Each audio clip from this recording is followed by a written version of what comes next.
Paul has agreed to do some quick Q&As, so I'm going to say we've got 10 minutes for Q&A, and then Paul actually has to go to Heathrow Airport. So sorry guys.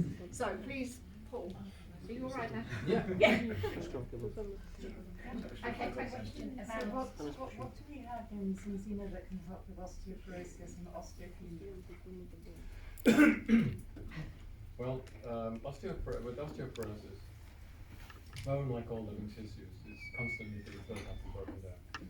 And if you could keep those processes in balance, then bone would thin over time. If you have chronic inflammatory stress, one of the things that does, it contributes to an acceleration of the breakdown of the inorganic matrix of bone. It will also impact, to a slightly lesser extent, on the non-mineral components of bone as well. So stopping chronic inflammatory stress is really important. And in order to do that, you really need to address the omega-3, omega-6 imbalance and the polyphenols. You also need to address dysbiosis, because if you have dysbiosis, that creates a situation where chronic inflammatory stress, which originates in the large intestine, has subsequent knock-on effects in many other tissues, including the skeleton. And you should also be looking at ways of ramping up the activity of those cells that are involved in building osteoid and the mineral matrix of bone.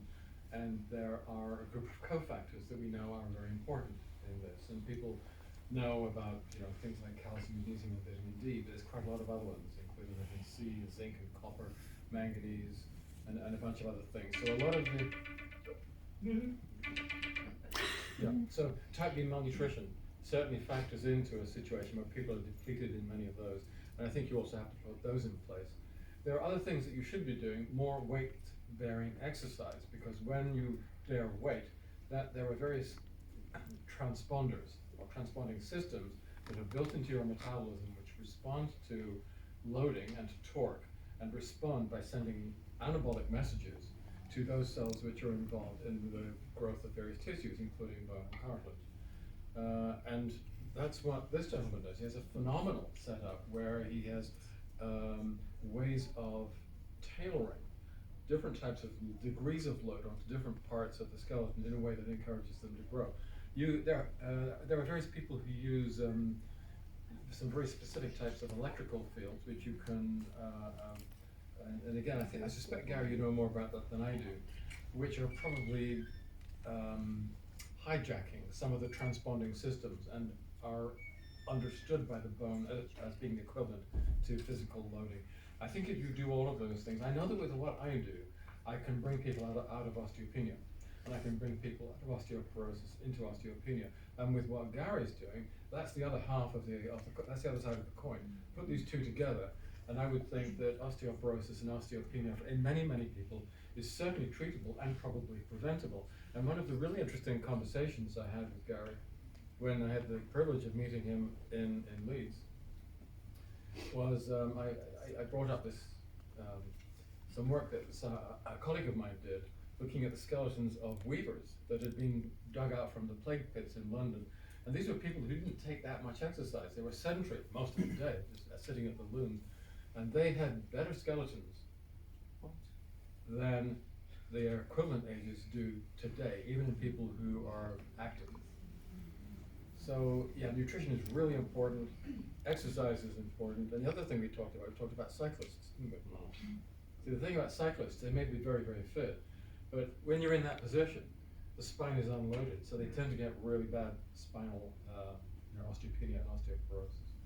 So it's a combination. It's a combination of nutrition and different types of exercise programs. Put the two together, and I think that it's a very substantial part of this problem can be prevented and treated.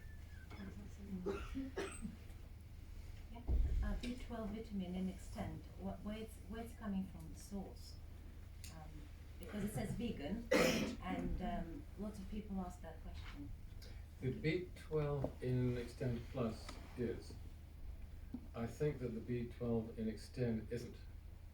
Now, if you want to be a purist about this, and a romantic, and you want to make sure that everything is vegan, go for the plus, but it is not as effective. And the reason is, if you're using natural sources, very often they're more dilute, and so you simply can't put as much into the capsule or the tablet. Now, I think I know what you might be thinking.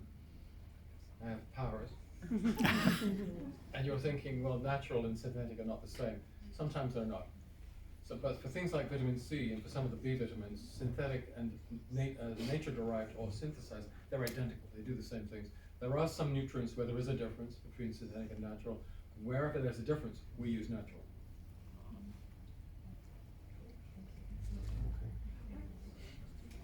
Could I ask you, what are your thoughts on whether we can increase dopamine levels in the brain? Do you think that's possible? Can we use the protocol as a tool to improve dopamine if it's been reduced in relation to Parkinson's disease? Can I tell you a story about a Parkinson's patient? We think of Parkinsonism as one of those chronic degenerative diseases. I have a wonderful patient in the United States. Some of you may have heard me talk about him, Walter. And he's a forensic accountant, probably one of the best in the United States. He worked for the IRS, he was the head of his division. And you know, they kept him on long after retirement age. But eventually, once he reached the age of 80, he said, actually, I've had enough, and I want to go.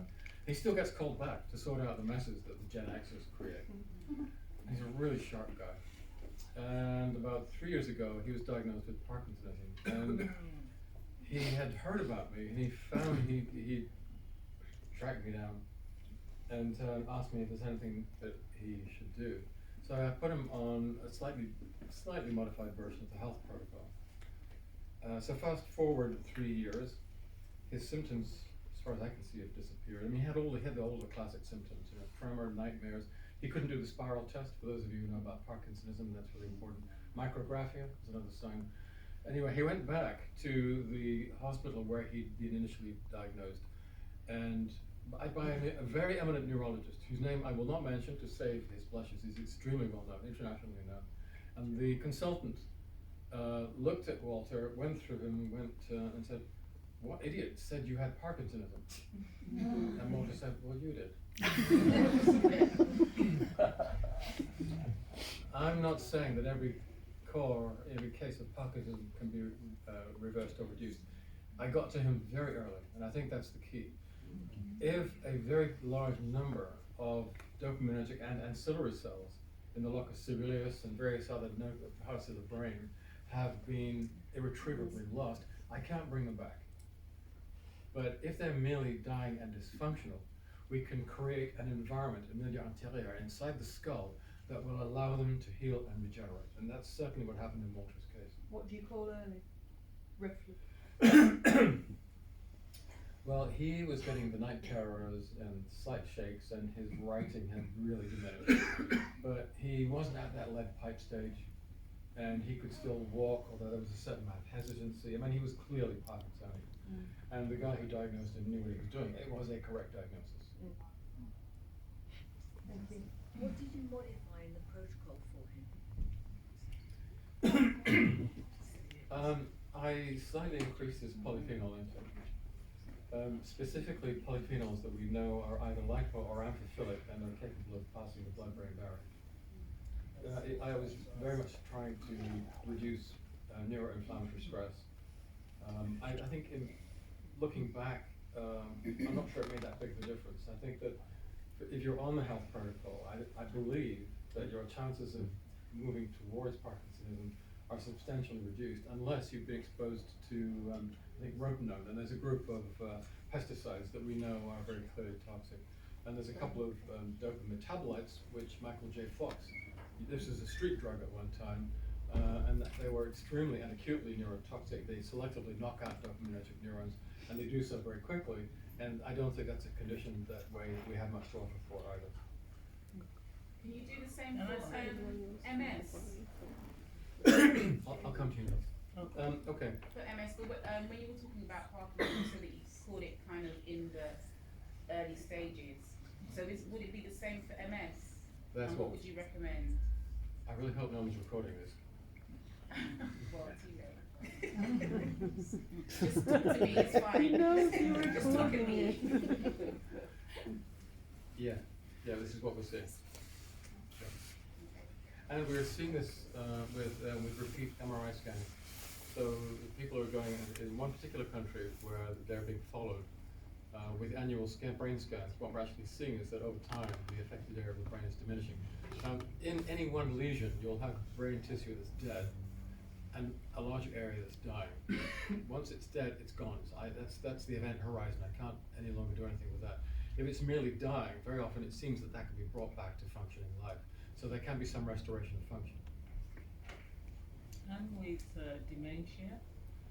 Again, the earlier you can approach this, the earlier you can initiate a program, the more hope there is.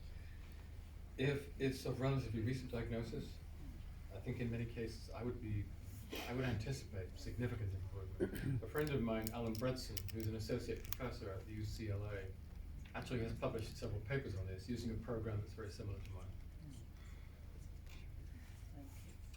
What about blood thinners and the oil? Yep. Because you use on Pixaban. Eliquis. Yeah. Yeah. I think I would be cautious, but it's not a contraindication. Can he still take the other products, the xenobiotic and the Extend?